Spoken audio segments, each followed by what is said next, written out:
Greetings! If you're new here, there are truths you may not be aware of, and you want to learn new information that will undoubtedly improve your knowledge and well-being. Additionally, to ensure you don't miss anything, be sure to subscribe and turn on the navigation bell. Welcome to USA Stories channel. Do not forget to subscribe and activate the bell button to receive all new updates. Now let's go to the story. Dale Hufford was traveling to see his longtime buddy Mike Peters in Laubenthal, Germany for the Christmas season, via plane from his hometown of Baltimore. Dale, who considered himself quite the urban adventurer, was eager to see the strange pipes that Mike had informed him about. The pipes were located in a secluded forested area close to his house. Mike had told tales of his woodland exploits since he was a child growing up in the home in the tiny village, but he had never ventured inside the pipes himself. Suddenly, Dale felt both exhilaration and terror as the jet approached his destination. However, how could he have known that his journey into the forest and beneath the surface would lead to an incredible story with hidden riches and, ultimately, a run-in with the law? Even after the lengthy travel, Dale was giddy with excitement to be there at last. Following some brief small conversation, he quickly moved on to scheduling an inspection of the location. Mike continued by telling Dale that he thought the pipes were a part of something that was located far below the surface of the forest, since there were clues of a possible building visible everywhere in the vicinity. When he was a kid, he had played there, but it had been clearly forbidden to go too near.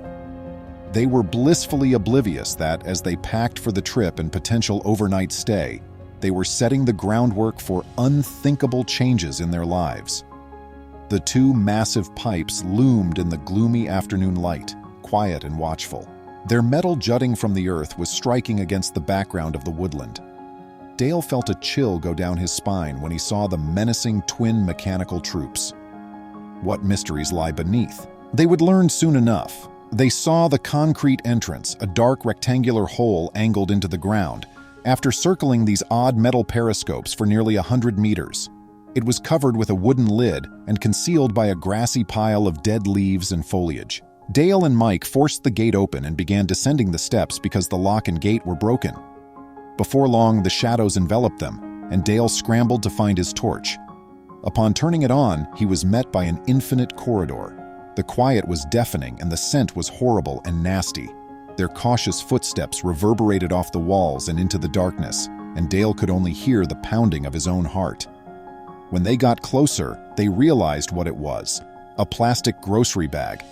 Mike started to feel nervous. Who knew what or who may be down below, waiting for them in the dark? The lengthy hallway suddenly took an abrupt bend. The sound of Mike and Dale's heavy breathing was like a flat, unnatural hiss as the echo of their exhalations rose back to their ears. They must be miles below the surface at this point, and the suddenly terrible claustrophobia was biting at them in the darkness. The wall had random-looking holes in it that appeared to have been pounded with a hammer. Dale's skin crawled at the notion of someone down here, in a forgotten bunker, deep beneath, swinging a hammer. He didn't know why. Suddenly, he felt the impulse to turn around and escape, but it was too late. They sighed as they turned the corner, praying it would lead to nothing. Once their goal was completed, they would have the justification they needed to stop the terrible plunge and flee back to the door. However, it wasn't a dead end. Now that he was below, surrounded by darkness, Dale's imagination wandered to every horror story he had ever heard, released loose and full of fresh life. What was waiting for them outside the door? He made an effort to control his imagination because this was a setting where it was easy for it to go wild. Given the genuine danger they were going to encounter, he needed to be extremely cautious. Suddenly, they were in another tunnel, and Mike slid, sending waves of still water lapping at the thick walls on the opposite side. His crazy flashlight beam shot out in a single second, revealing a dark shape of someone crouching on the far wall before it fell into the water. He shouted and struggled desperately to escape. Now agitated, the water shook uncannily back and forth, spewing invisible gas clouds. They hadn't packed respirators and hadn't anticipated to encounter these damp, lonely apartments. They were reeling from the fear as the air became increasingly dense. Even the villagers were unaware of the underground entrance, and rumors of live ammunition had kept curious kids and wandering teenagers away. What mysteries would the two discover there, silently lurking amid the rot and ruins? What our daring urban explorers had witnessed alarmed them. Their senses were suffering from the quiet and the feeling of being isolated from the outside world. They had been in the dark for what felt like hours now, and it was undoubtedly night up above in the world of natural light and pure air that was now a distant memory. Had it been a trick of the light, or was there someone else down there with them in the dark? They had to leave one way or another. They fled at the thought of a crazed, gibbering madman hiding in the dark, flooded chamber. They decided to flee. Dale began to see spots and sparks in his peripheral vision, which eventually developed into the shimmering, hallucinogenic waves of an aura migraine. His blood pressure was continuing to rise, and his brain was beginning to become oxygen-deprived. Mike was feeling the same way. His pulse was racing due to his legs felt like lead as they pushed him in the direction of the exit, and his chest pounded with an erratic throb. Dale abruptly halted in the middle of his run and pointed his torch toward a dark water pool up ahead. Though he could no longer tell, he was certain that they were continuing in the same route as before. Below Earth, navigational senses were rendered worthless, and the only means of guidance along the identically looking tube was a flashlight. His heart fell knowing they were gone. Then he noticed a wink in the wet room's corner, a glimmer that caught the light and reflected back into his retina. Now disoriented and losing all sense of reason, Dale hesitantly began to wade toward the spot he thought he had seen it. Mike rushed to stop Dale as he saw what he was up to, but he was too weak to resist. He stared helplessly from the moist ground as he slid down the entryway. Dale sank to his knees in the foul-smelling water. With a flashlight clenched in his teeth, he deliberately splashed to the furthest corner where a mound of rubble rose jaggedly from the surface. It was very cold, with little pockets of warmer water swirling about him. Once more, there it was, an object flashing back at him from the muddy waters. Dale's mind cleared from the shock of the cold water, and he began to reason his way through his thoughts. The flooded rooms had been farther down the lengthy corridor on a level that was lower by a step. They must have turned at a junction further down because they were lost. His instincts led him to head west, trying to locate the intersection where he'd made the mistaken turn. They so went back till the sound of the water trickling stopped and the sulfurous odor began to fade. They knew they were getting near when they abruptly noticed the yellow door resting on its side and the doorway. Their hearts were filled with hope as they turned and eventually arrived at the lengthy hallway. They sprinted ferociously forward, seeing only the pale light of the entrance in the distance as a sign of freedom. Dale and Mike hurried up the steps and emerged from the bunker, taking deep breaths of the clean air while resting their hands on their knees. It was nighttime, and through the trees they could make out the dim glow of the stars. They were nearly in tears of relief to see their familiar backpacks, which they had abandoned at the door. To gather their breath, they collapsed upon the lifeless foliage. Dale then recalled the reward he had discovered.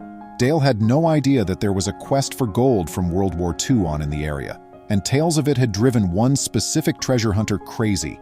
Expert on World War II loot, Hans Gluck, 76, was certain he had finally found the precise location where it was concealed.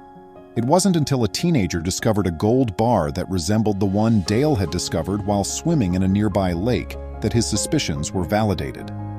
She turned it in to the police, but their 6-month inquiry had shown up nothing in finding the gold bar's true owner.